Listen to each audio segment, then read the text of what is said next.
The move to Mexico had been abrupt, as was everything Marcos Lopez did. There was no preparation, no chance for us to say goodbye to the people we had known our whole lives. My mother, Teresa, was the only one who seemed to hesitate for a second, but Marcos quickly shut that down. His way was the only way. From the moment we crossed the border, things changed. We were in his world now, and I quickly learned how dangerous and suffocating that world could be. I was 16 then, my sister Valeria, 13. We thought we could adjust to the warmth of Mexico, the new culture, the new language. But we were wrong. The country wasn't welcoming. It was hostile, especially to people like us, who came with no friends, no connections.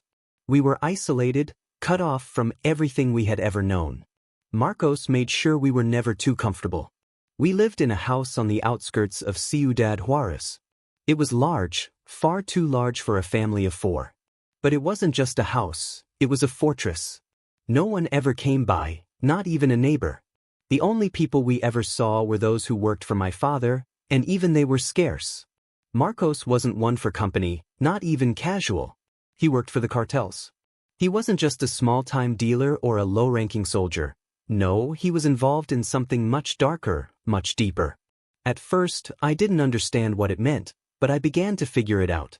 There were always cars coming and going at odd hours, and I noticed the strange faces lurking around. Some were dressed in expensive suits, others in faded jeans and boots. All of them had one thing in common: a cold, calculating look in their eyes. It didn't take long before I learned that Marcos was running a portion of the operation, everything from smuggling to laundering. But the most important part, the part one couldn't ignore, was that his business was built on fear. Fear of betrayal, fear of weakness, fear of failure. He made sure everyone understood that. But none of that mattered. None of it compared to the rules he laid down for us. His family. He kept us under constant surveillance. There were no phones allowed, no internet, no contact with the outside world. If we needed anything, we went through him. If we wanted to go out, he decided when and where. If Valeria or I even dared to speak to someone outside of our family, he would punish us.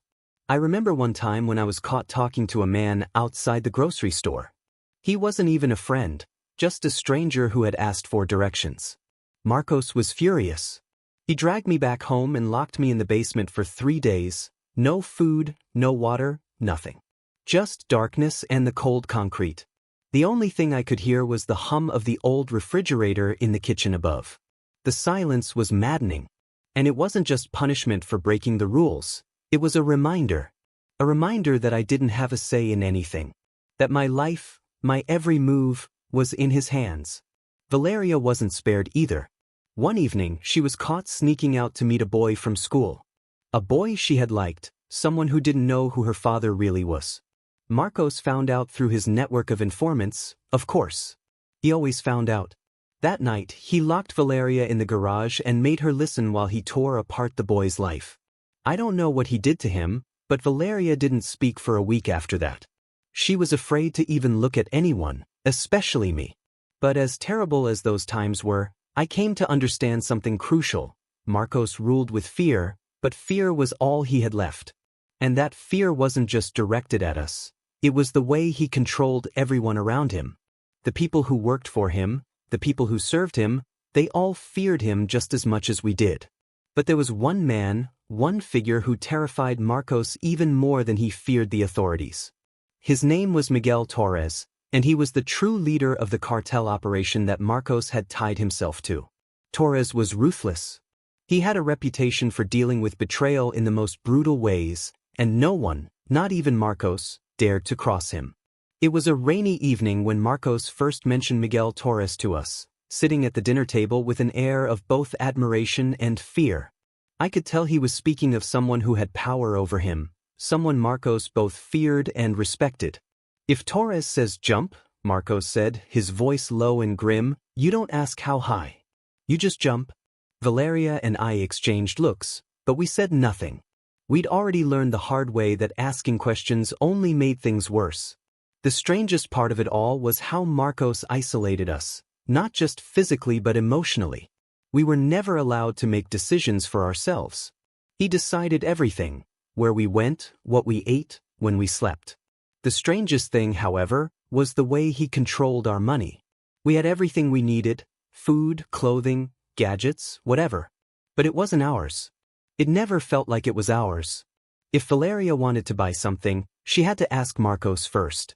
If I wanted to save any money, I had to make sure he approved of the savings. There was no such thing as financial independence in our house. And what's worse, Marcos would take what he wanted from our allowances whenever he felt like it. If I left a bill lying around, he would take it. If Valeria saved too much, he would say she was trying to hide it, and then he'd take half of it for safekeeping. There were also strange rules around employment. Valeria and I were never allowed to have jobs, and whenever we brought up the subject of going to college, Marcos would shut us down. It wasn't that he didn't want us to be educated, it was that he didn't want us to be independent. He didn't want us to make choices that didn't align with his plans. But it wasn't just the small things that made life unbearable. The worst part was what he did to my mother. My mother, Teresa, was once a strong woman. She had a personality, a voice of her own, but that woman had disappeared the moment we set foot in Mexico. Marcos controlled everything about her, too. He controlled what she wore, what she said, and who she saw. He even controlled her thoughts, it seemed. There was a time when I saw her speak out just once when Marcos was out on one of his business trips. It was like the old her resurfaced for a moment, and she tried to talk about how lonely and scared she felt. But the moment Marcos returned, everything was back to normal. She never spoke out again. She had learned to keep quiet, to swallow her fears. It was as if she had forgotten who she used to be. And so, life went on. I kept my head down, stayed quiet, and followed the rules. I learned to fear Marcos. I learned to fear the cartel. But most of all, I learned to fear what would happen if I ever tried to escape. The walls in our house were thick with secrets, and every time I looked at them, I couldn't help but feel trapped, suffocated by the life that had been forced upon us. In the end, I realized that the family we once were was gone. In its place was a machine, a cold, ruthless machine that Marcos had built, and I was just another cog in it. If there was any hope of breaking free, it seemed impossible. But even the tightest chains can be broken. I just had to wait for the right moment. The constant tension in our house was suffocating, and it all revolved around one thing: Marcos's need for control. It wasn't enough that he ruled every part of our lives with an iron fist. No, he had to make sure we understood that questioning him, speaking out, disagreeing, even hesitating for a moment, was an invitation for punishment. I'll never forget the first time I tried to stand up for myself. It was small, barely noticeable, but it was enough. I was 15, just beginning to test the boundaries of the life he had forced on me. One evening, we were all sitting at the table, and I made a comment about how unfair it was that we never left the house, that we never got to experience the world outside of his control.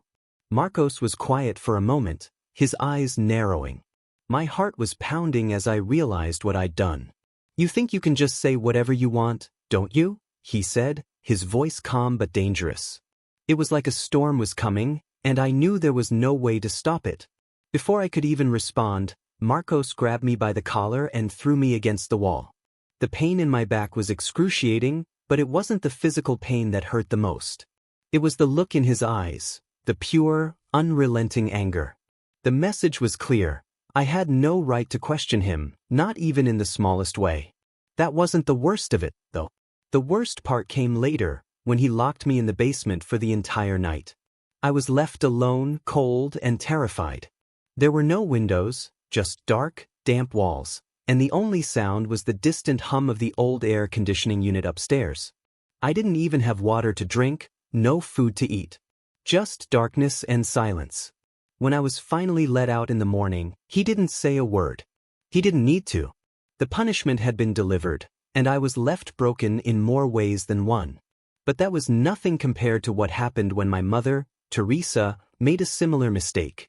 She had always been soft, but that didn't mean she was immune to the anger that Marcos carried around. One day, she mentioned how she missed her friends from back home, how lonely she felt in this strange country. Marcos had heard her words, and he didn't take kindly to it. He was already frustrated with the stress of his business, and hearing her speak of things he couldn't control set him off. The next thing I knew, Marcos had dragged her into the living room.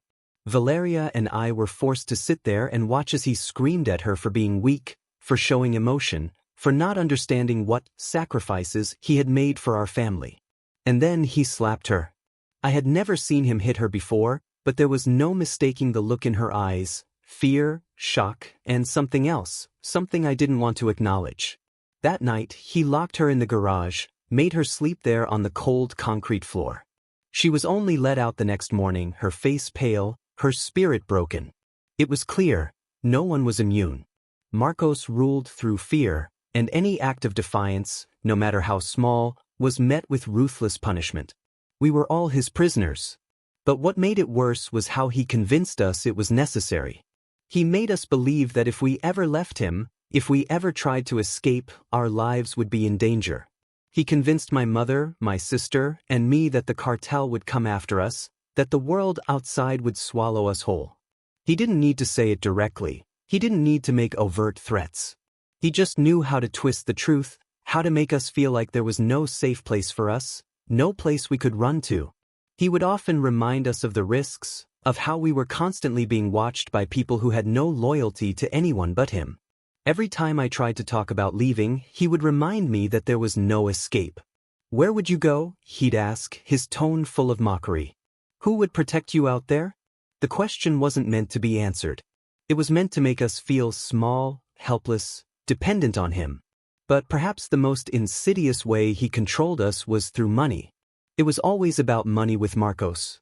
He knew that the quickest way to make someone feel powerless was to take away their financial independence. The cartel wasn't just about violence and drugs, it was about wealth, power, and control. Marcos had all the power, all the money, and we had nothing. None of us ever earned a dime for ourselves. Marcos made sure of that. If Valeria or I ever got a job, whether it was working at the local market or helping out at a nearby store, he would always make sure that the money we earned went straight into his hands. He controlled everything. Every paycheck, every tip, every cent we might have earned.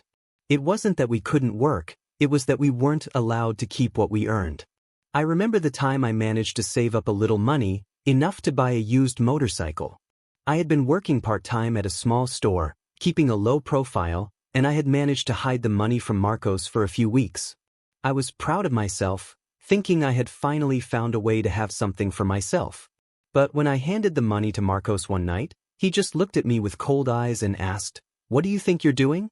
He didn't even wait for me to answer. He simply took the money, walked out, and didn't speak to me for days. I wasn't allowed to have the bike, and I wasn't allowed to have the money. It wasn't just the money he took from us, though. It was our freedom, our ability to make choices, our ability to live without his constant interference. He kept us under his thumb by controlling every financial transaction. Even if I needed money for something as simple as a new pair of shoes, I had to ask him first. And when he finally gave me money, it was always less than I needed. It was a reminder that he was the one who decided what I could or couldn't have. Even more frustrating was that he gave my mother and sister an allowance, a small amount to cover their basic needs. It wasn't enough to give them a chance at independence. It wasn't enough for them to be able to make their own decisions. But it didn't matter to him. It wasn't about providing for us. It was about controlling us. He made sure we never had enough to get by on our own, but just enough to make us feel grateful for what he gave us. His entire system was designed to keep us under control. The more we depended on him, the more power he had over us. It didn't matter if we were suffering. It didn't matter if we were broken. As long as we needed him, he was in control. And that's exactly what he wanted. To have us wrapped around his finger, to have us believe that he was our only source of survival. There was no escaping it. Not with the cartel watching, not with Marcos pulling the strings. Every aspect of our lives was tied to his control, to his dominance. It felt like there was no way out, no hope of ever breaking free. And worst of all, the longer we stayed, the more we became like him, empty, ruled by fear, and entirely dependent on the man who held us captive. It's strange, isn't it, how your life can be one thing for so long, and then one day, you start to see it for what it really is? Like you're suddenly awake from a long, ugly dream, and all the cracks, all the flaws, that you used to ignore are suddenly glaring at you. That's what happened to me and eventually to Valeria too. We had lived this way, moving from one rundown place to another, always in the shadows, always hiding. It was a life that felt like it was shrinking around us, pulling us tighter and tighter, until I wasn't sure if we were even alive anymore or just going through the motions. Our family's existence was defined by fear, secrecy, and poverty. Marcos's control over us was total, but his control over the money was even more suffocating. He kept us in a constant state of instability, always moving from one dingy apartment to another, never staying in one place too long. We didn't have a home. We had a series of places where we could sleep, somewhere we could exist without drawing too much attention. But it never felt like we belonged anywhere. And that's what he wanted. He kept us constantly unsettled, so we'd never have a chance to think about what we were really doing, what we had become. The places we lived were never anything nice. They were usually in neighborhoods that were nothing more than a step up from slums. The buildings were old, decrepit, filled with peeling paint and broken fixtures. Sometimes, there wasn't even running water. The windows were thin, and you could hear the hum of the streets outside, even at night. There were always shadows in the corners of the rooms, and the floors were covered with dust. It was a place for the forgotten people, the ones who had nowhere else to go. And that's where we lived, because that's where Marcos wanted us to be, forgotten, unnoticed, and constantly on the move. I remember one of the apartments we lived in. It was on the third floor of a crumbling building on the edge of the city. The elevator was broken, and the stairs smelled like urine and mold. The windows were covered with makeshift curtains, and you could barely see out of them because the glass was so dirty. It was dark inside, even during the day. We barely had enough money to pay the rent, and the landlord was a grumpy, older man who looked at us like we were pests. I could hear him complain to Marcos when he came to pay him, but I never cared enough to listen. The only thing I cared about was the fact that I didn't feel safe. It felt like at any moment, Marcos could get us up and move us again. And that's exactly what he did. After a few months, we packed up once again, and this time we moved to a neighborhood even worse than the last. The house was a dilapidated row of buildings with thick iron gates around each entryway. The rooms were even smaller, the floors cracked and uneven. We slept on old mattresses that smelled like mildew, and there was a constant sound of fighting and shouting from the neighbors. The neighborhood was dangerous. The walls were thin, so we could hear everything that happened outside. The constant traffic, the people walking by, the dogs barking at all hours of the night, it was impossible to ignore. But that's where we were forced to stay. It was the only place Marcos could find that wouldn't draw attention, a place where no one would question us, a place where we could keep to ourselves. The instability was relentless. We never had a chance to settle in. Even if we tried to, there was always a new reason to move. It could be because the authorities were getting too close, or because someone in the neighborhood started asking questions about who we were. No matter what it was, the result was always the same. We packed our things and moved to another place, far away from whatever had caused us to feel exposed. We couldn't have friends. We couldn't have visitors. We didn't even go out unless it was absolutely necessary. Every time I went out to buy food, I was reminded of how strange our lives had become. I'd see kids my age walking with their parents, talking to their friends, laughing like they didn't have a care in the world. They seemed so free. And yet, every time I looked at them, I felt like I was looking at something I could never have. I started to realize that we were not only living in poverty, but in complete isolation. It was worse than anything I'd imagined. And it wasn't just the physical conditions that made it unbearable. It was the way it slowly chipped away at you. It was how Marcos made sure we were always afraid, always on edge, always wondering if we were about to be exposed. Over time, it became harder and harder to ignore the fact that this life was wrong. It wasn't just the poverty or the constant moving, it was everything.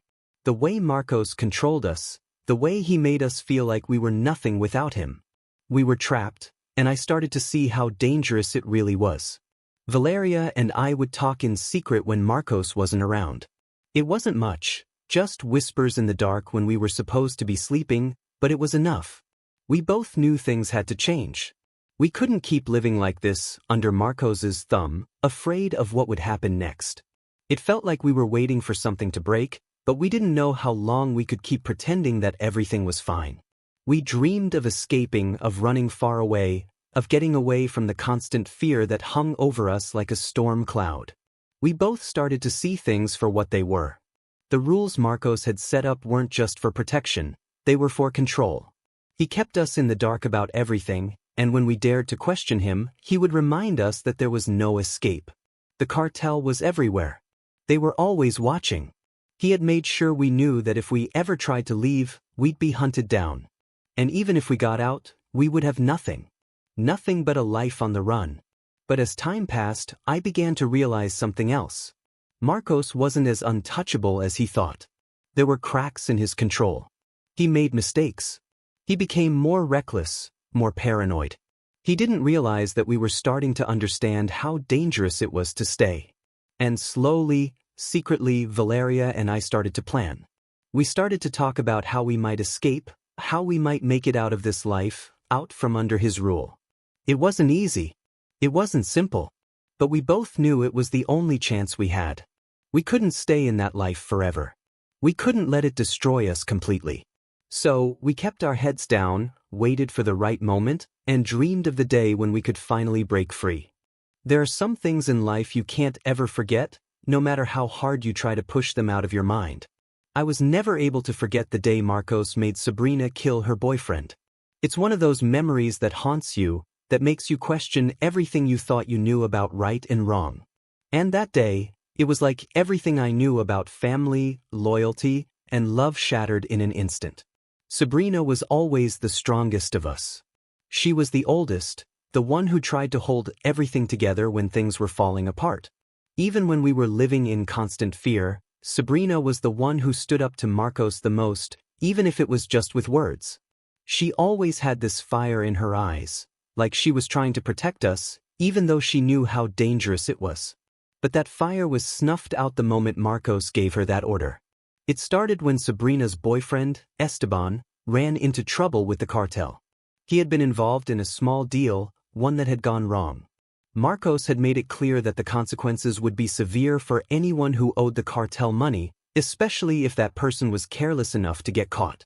Esteban's mistake was that he thought he could pay off his debts in time. He was wrong. And Marcos wasn't about to let it slide. One evening, Marcos sat us all down. We were in the kitchen, the dim light hanging over the table, and you could feel the tension in the air like it had weight. I could tell something was different. Marcos had that look in his eyes, the one he got when he was about to make a decision that no one could question, no one could refuse. He looked at Sabrina and said, "Esteban owes the cartel a lot of money. More than he can ever repay. He's a liability now." Sabrina's face went pale. I could see her hands start to tremble. But she didn't say anything, not at first. She tried to hold it together, just like she always did. But then Marcos's words hit her like a slap in the face. "You're going to deal with it," he told her, his voice cold and calm, like it was just another business decision. "You're going to take care of Esteban. He's dead weight now, and he has to be removed. That's the only way to solve the problem. Do you understand?" Sabrina didn't speak. I could see the panic in her eyes. She looked at me and I knew what she was thinking, what we were all thinking. But there was no way out. Marcos had made it clear. If she didn't do it, the consequences would be worse than anything we could imagine. In the end, it wasn't even a question. Marcos had already decided. He made Sabrina take the gun from the drawer. I could hear the cold click of the barrel locking in place, and I could see the way her hand shook when she held it. She wasn't crying. She didn't scream or beg. She just stood there. "I don't want to do this, Marcos," she whispered. "Please, I can't. I love him." But love didn't matter. Loyalty didn't matter. The cartel's rules didn't care about feelings. They cared about power, control, and money. And in that moment, Sabrina had no choice. The next morning, Esteban was gone. Just like that. Marcos had made sure there was no trace left behind. It didn't matter that Sabrina had been the one to pull the trigger. The man she loved was gone, and so was a part of her. I could see it in her eyes every time I looked at her after that. The life had been drained out of her. The fire was gone. In its place was something darker, something that would never go away. I don't think Sabrina ever fully recovered from what happened that day. She tried to act like everything was normal, but I could see it in her face every time she looked at us, every time she spoke to Marcos. It was like she had become a different person, cold, distant, like she was already dead inside. The loss of Esteban wasn't just a tragedy, it was a mark on her soul. And I knew deep down, she would never forgive Marcos for what he had made her do. As time went on, the cracks in our family became more and more apparent. We had always been controlled by fear, but now it was worse. Now we were all broken in different ways. Sabrina was different. Valeria started to rebel, even if it was just small things, refusing to do something Marcos asked or speaking out when she thought he was being unreasonable. And me? I had been keeping my head down for years, but I started to realize something had to change. I started to see just how deep the damage went. But every time one of us showed any sign of defiance, Marcos made sure to punish us. He didn't just punish us with words or threats, he made sure we felt the consequences physically. He made it clear that if we stepped out of line, if we tried to break free from his control, we would pay the price. It didn't matter who we were. He wasn't afraid to break us. One night, Valeria spoke out after he slapped Mom across the face for no reason. It was the first time I had seen Valeria so openly defiant. She screamed at him, called him a monster. I had never seen her like that before, and I thought for a moment that maybe, just maybe, we could all finally stand up to him. But I was wrong. Marcos's face turned as hard as stone. He didn't say anything at first. He just walked over to Valeria, grabbed her by the arm, and dragged her to the basement. The rest of us sat there, frozen in fear. We could hear her muffled screams as the door slammed shut, but there was nothing we could do. We were too afraid to intervene. Too afraid of what would happen to us if we did. The punishment lasted for hours. By the time he let Valeria out, she was broken. She didn't speak for days after that. Every time I looked at her, I saw the same emptiness I had seen in Sabrina. It was like we were all slowly being destroyed from the inside out. The more we defied him, the worse it got. Marcos's control over us became more and more suffocating, and the more he punished us, the more we started to hate him. But that hate didn't do us any good. It just made us more afraid. It made us feel more trapped. And the worst part was knowing that no matter what we did, we couldn't escape. We were all just playing along, pretending that everything was normal. But we were broken. All of us. Each one of us carrying the weight of his cruelty, the weight of what he had forced us to do, what he had turned us into. And there was no way out. Not for Sabrina, not for Valeria, not for me. We were stuck. And the longer we stayed, the more we realized. The only way to get out was to either destroy him or let him destroy us. The thing about living under Marcos's control was that there were no exits, no way out.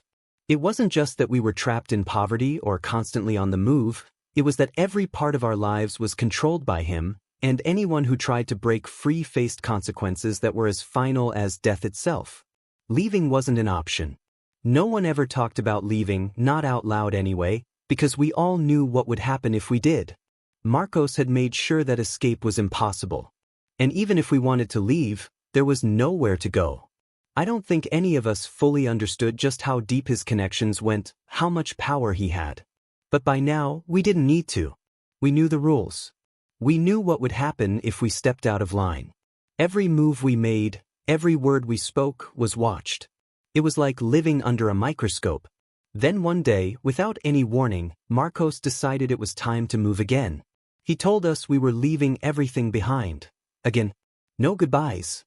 No packing up old memories. We just packed up what we could carry and left. This time, it was different. It wasn't like the other moves we'd made before, where we just found some rundown place on the outskirts of the city. This time, Marcos had a new plan. He wanted us far away, far from everyone, far from anything that could remind us of the life we had before. He wanted us isolated. It wasn't just about control anymore. It was about erasing any connection to the outside world. The place we moved to was remote. A small, run-down house hidden in the middle of nowhere. The kind of place where no one would even bother looking. There were no neighbors, no friends, no one to talk to. It was just the family, completely cut off from the world. It was almost like Marcos wanted to turn us into ghosts, silent, invisible, and completely isolated. He would often say that the less people knew about us, the better. And in that place, it felt like he was right. There was no one to question us, no one to check in, no one to notice when things went wrong. At first, things were quiet. We settled into this new life the way we always did, sitting in silence, afraid to speak, afraid to question him. But it wasn't long before the tension started to build again. The silence was unbearable. And as time went on, it was clear that we were all beginning to crack under the pressure. But what really changed things was when my aunt, my mother's sister, started to notice the signs. She had been trying to reach us for a while, ever since the last time we moved. She called the house several times, but Marcos always made sure to intercept the calls. He knew that anyone from our past could be a threat, so he cut us off from everyone. But one day, my aunt managed to get through to Mom. She'd heard the rumors, heard about what had happened to Sabrina's boyfriend. And when she realized that something was wrong, she went to the authorities. She didn't know everything, of course. She didn't know about the violence, the manipulation, or what Marcos had made Sabrina do. But she knew enough to understand that we were in danger. She contacted the local authorities, begging them to investigate. She tried to get the police to see what was happening. But by then it was too late. The police didn't understand the gravity of the situation. They had been hearing bits and pieces about the family for months now, whispers about Marcos's connections, about the violent rumors surrounding him, but they hadn't been able to put it all together. They didn't know who to trust, didn't know where to start. There were no witnesses, no real evidence. Marcos had always been careful to keep everything hidden. So when the authorities looked into it, they couldn't see the bigger picture.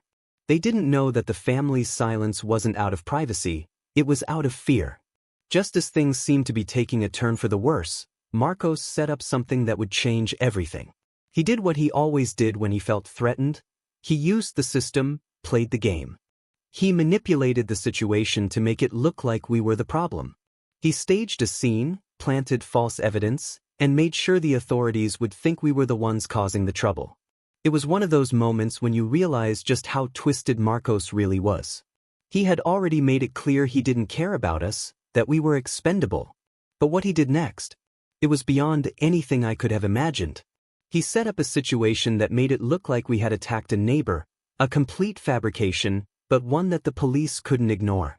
The tragedy that followed was brutal. The police finally came to the house, ready to investigate the supposed incident he'd orchestrated. They stormed the place with guns drawn, and that's when they saw the truth. The violence, the fear, the manipulation, the fact that Sabrina was clearly scarred, emotionally and physically. They saw everything, but by the time they arrived, it was already too late to stop what had been set in motion. The investigation into the scene unfolded quickly, and it wasn't long before the authorities started piecing together the puzzle. The murder of Sabrina's boyfriend, Esteban, was the first thing they zeroed in on. They connected the dots between Marcos's control over her, the debt Esteban had owed the cartel, and the fact that Sabrina had been the one who had pulled the trigger. The more the police dug, the more they realized that Marcos was at the center of it all. But there was a question no one could answer. Was Sabrina just a pawn, forced into carrying out the murder? Or had she acted of her own volition? That question haunted the investigation. Sabrina was barely able to speak. She had been through too much. Too many threats, too many years of manipulation. The mental scars ran so deep that even the authorities couldn't get the full story from her. She was too afraid, too broken. But what they did know for certain was that Marcos had orchestrated the whole thing. He had pushed her, controlled her, and made her believe she had no other choice. It was like the floodgates opened after that. The police saw the full extent of the violence and control Marcos had imposed on our family. The investigation uncovered more than just a few isolated incidents. It uncovered a systematic pattern of abuse, of manipulation, of terror. And yet it was too late. The damage had already been done. Marcos had already destroyed us, and no amount of justice could undo the years of pain and fear we had endured. In the end, the authorities realized the extent of Marcos's control over the family, but they couldn't undo the damage. The tragic events set in motion a series of consequences that were irreversible. The final truth about what had happened to us came to light, but the answers weren't enough to heal the wounds he had left behind. Marcos's reign of terror had finally been exposed, but by then, it was a little too late for any of us.